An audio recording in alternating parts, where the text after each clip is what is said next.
জানেন ভাবি, ভাই আপনাকে এক ফোঁটাও ভালোবাসে না। আরে কি বলেন, আপনি জানেন না, অনেক ভালোবাসে। তাইলে আপনি যখন হারায় গেছিলেন তখন পুলিশের রিপোর্ট লেখায় নাই কেন? কারণ এর আগে মোটরসাইকেল হারাইছিল, পুলিশে 15 দিন ইউজ করে তারপর ফেরত দিচ্ছে। ও আচ্ছা। আমি টুম্পা ভাবিরে কোর্ট ম্যারেজ করছি, ঘরে বউ জানেই না। হ্যালো, টুম্পা ভাবির সাথে কোড ম্যারেজ করছিস? আজ তোরে খাইছি। আমি তো ভিডিও করতেছি, এখন পর্যন্ত পোস্টই করি নাই, তুমি জানলা কি করে? ওটা ভিডিও হয় নাই, ওটা লাইভ হইছে। আজ তুই বাসায় আয়। Bye bye, tata, good bye, Gaya. হ্যাঁ ম্যাডাম, এবার আপনি বলেন কত টাকা লোন নেবেন আপনি? স্যার বেশি টাকা লাগবে না, আপাতত 20 লাখ টাকা দিলেই হবে। লোন তো আমি দিয়ে দেবো, কিন্তু ব্যাংকের কাছে কিছু রাখতে হবে। কি রাখবেন আপনি? কিছু থাকলে কি আর লোন নিতে আসি, আপাতত বিশ্বাস জমা রাখেন। আসসালামু আলাইকুম আম্মাজান, আপনি যে আমারে বিয়েতে গাড়ি দিছিলেন, গাড়ি কি কিস্তিতে এনে দিছিলেন? ওয়ালাইকুম আসসালাম জামাই, গাড়ি কিস্তিতেই কিনে দিছিলাম। কেন, কোনো সমস্যা হইছে? সমস্যা হয়েছে মানে? আপনি তো কিস্তি দেন নাই, গাড়ি তো কোম্পানি ওয়ালারা নিয়ে গেছে, আপনি কিস্তি দেন নাই কেন? আরে জামাই, বিয়েতে তো গাড়ি দেওয়ার কথা ছিল, কিস্তি দেওয়ার কথা তো ছিল না। সাসি, একটা কথা কি জানো? প্রত্যেকটা সফল পুরুষের পিছনে একটা আদর্শ নারীর হাত থাকে। সাসারে কম মহিলা বদলায়। আচ্ছা, তুমি তো নাগিন সিনেমা অনেকবার দেখছো, ওই সিনেমা থেকে তুমি কি শিক্ষা লাভ করছো?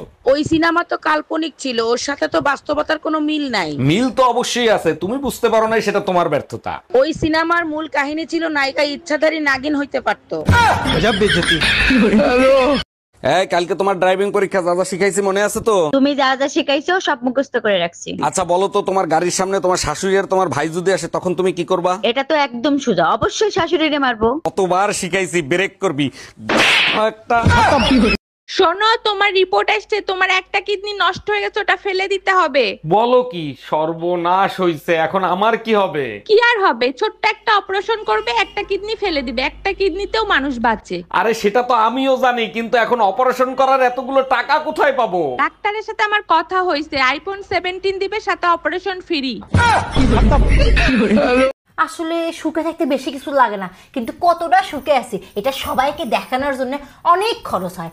বাড়ি লাগে, গাড়ি লাগে, ডাইনিং টেবিল লাগে, সোফা লাগে, এসি লাগে, এসি, ভালো ভালো খাবার খাওয়া লাগে। খালি ভালো ভালো খাবার খেলে হয় না, এগুলোর আবার ছবি তুলে ফেসবুকে আপলোড করা লাগে। এগুলো ছবি তোলার জন্য করে আবার আইফোন কেনা লাগে, মানে প্রচুর খরচ। আবার মাঝে মধ্যে ভ্রমণের যাওয়া লাগে, থাইল্যান্ড, সুইজারল্যান্ড, কানাডা, মানে খরচ আর খরচ। এত টাকা খরচ করার থেকে আমার মনে হয় যে দুঃখে থাকা ভালো আছে।